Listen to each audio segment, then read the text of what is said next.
Right now, Dr. Greg Jaczko is with us. He's the former chairman of the Nuclear Regulatory Commission, and he has a new book out. It's called Confessions, of a Rogue Nuclear Regulator. And his Twitter handle is Jaczko, Jaczko.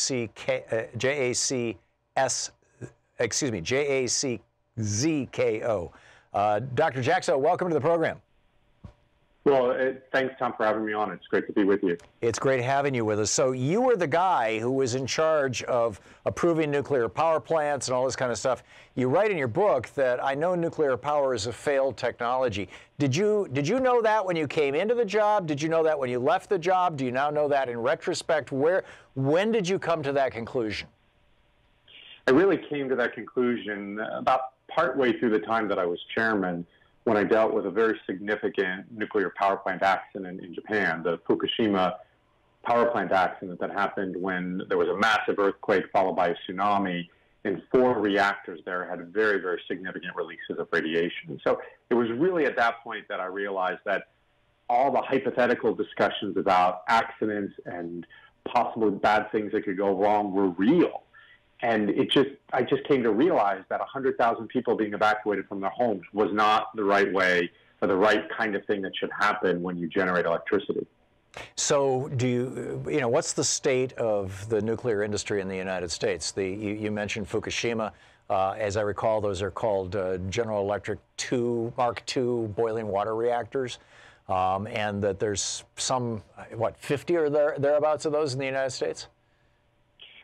Altogether, there's 30-some reactors that are similar to the ones in Japan. So it's a little bit smaller number, but the industry right now is in they're in a bit of a contraction phase and what I call a kind of a nervous phase, and you're seeing that because there's a lot of effort right now going into talking about nuclear power as a climate change solution to kind of give it another reason to exist, and that's one of the things that really worries me because not only do you have the risks from an accident with nuclear power, but if we really are going to rely on this to solve climate change, we're simply not going to solve climate change.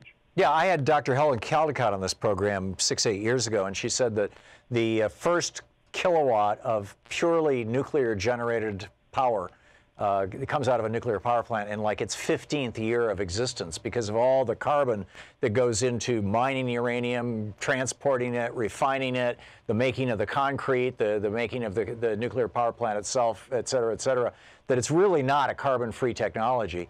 Never can be because of that mining, and obviously the whole nuclear waste situation. And yet we've got, Arnold Schwarzenegger and others out there saying, in fact, a couple of climate scientists even saying nuclear power is the thing that's going to save us. It seems crazy to me. We've got nuclear fusion. We've got this massive fusion reactor just 93 million miles away from us that pours enough heat energy onto the Earth every day to power all of civilization for years.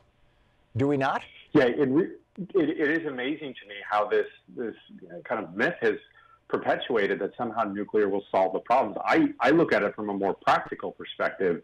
When I was chairman of the Nuclear Regulatory Commission, the industry was promoting what they call the renaissance of new reactors. And we licensed 4 new reactors when I was there as chairman. I actually opposed those because I didn't think they were doing enough to respond to the Japanese accident. But if you look today, 2 of those projects have been canceled before they even started. And the other 2 reactors are continuing to be built at a cost of about $27.5 billion just for 2 nuclear power plants. I mean, it's amazing the numbers and how this kind of technology continues to go on. And then you look at something like the Japanese accident, which took out what was really the cornerstone of the Japanese climate strategy, which was to rely on a large number of nuclear power plants. And once that accident happened, they shut down all of their reactors, and their carbon emissions actually went up for the next 2 or 3 years.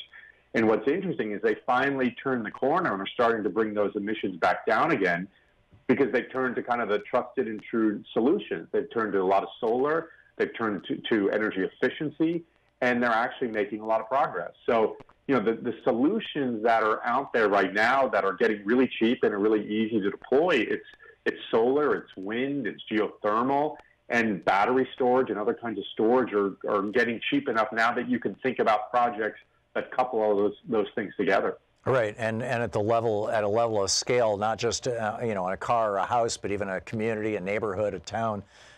It's pretty remarkable. You wrote the continued use of nuclear power will lead to catastrophe in this country or somewhere else in the world. This is a truth we must all confront. Where do you see the greatest risk? I mean, I remember a couple of years ago we had major flooding in the upper Midwest, and as I recall, it was in Nebraska. There was a nuclear power plant. They're always situated on rivers or by the ocean because they need so much water to cool down the you know, to cool their systems. And this river had, you know, was within a few feet of swamping the nuclear power plant, which might have created a Fukushima-style situation.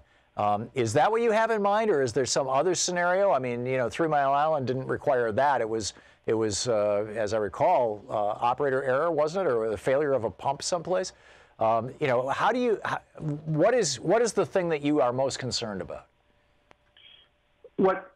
It's hard to predict where the next accident is going to be and what's going to cause it. But what fundamentally we know is that all nuclear power plants, they always operate really on this precipice between safe operation and catastrophic failure, because they can't operate without a lot of systems that help keep them safe, basically. And those systems will invariably fail. It could be like at 3 Mile Island, where you had a piece of equipment that failed, and then the operators misinterpreted the failure and took actions that actually made the accident worse. You could have a Chernobyl-style accident where the operators were really conducting an experiment with the reactor. They were trying a new way to operate it, and that led to a catastrophe.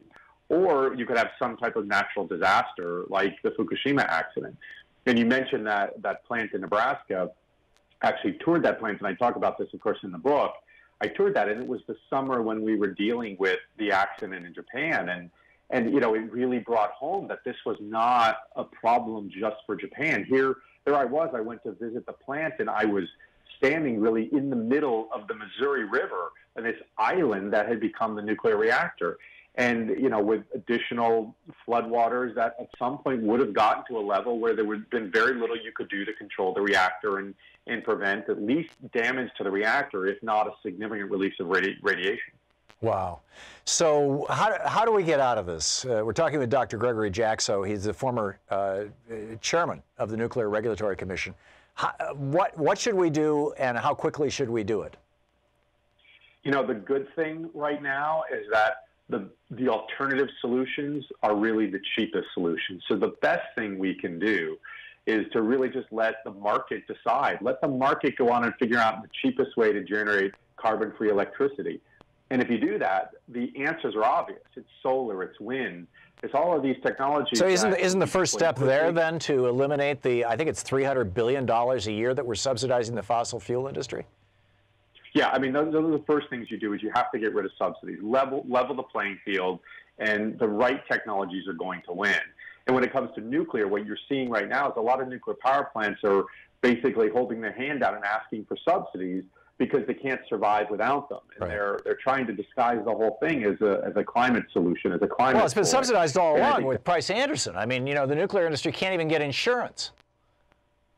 That's another piece that's always been there, that you cannot insure these reactors without a government backing. And there's a program, as you mentioned, called Price-Anderson, which provides really a huge subsidy because, you know, without Price-Anderson, probably there would be no nuclear power plants operating. So, you know, they've done, you know, they've served a purpose. They've kept a lot of carbon emissions. They've kept a lot of harmful air emissions, you know, out of the air, out of the atmosphere. But right now, there are alternatives, and those alternatives are in most cases cheaper or getting cheaper to the point where in a few years they'll be much cheaper. So all we have to do really is let the market work, let it do the right thing, and just get out of the way. Yeah, if we got out of the way of the subsidies. Dr. Greg Jaczko, the former chairman of the Nuclear Regulatory Commission, his new book, Confessions of a Rogue Nuclear Regulator. Dr. Jaczko, thanks for dropping by.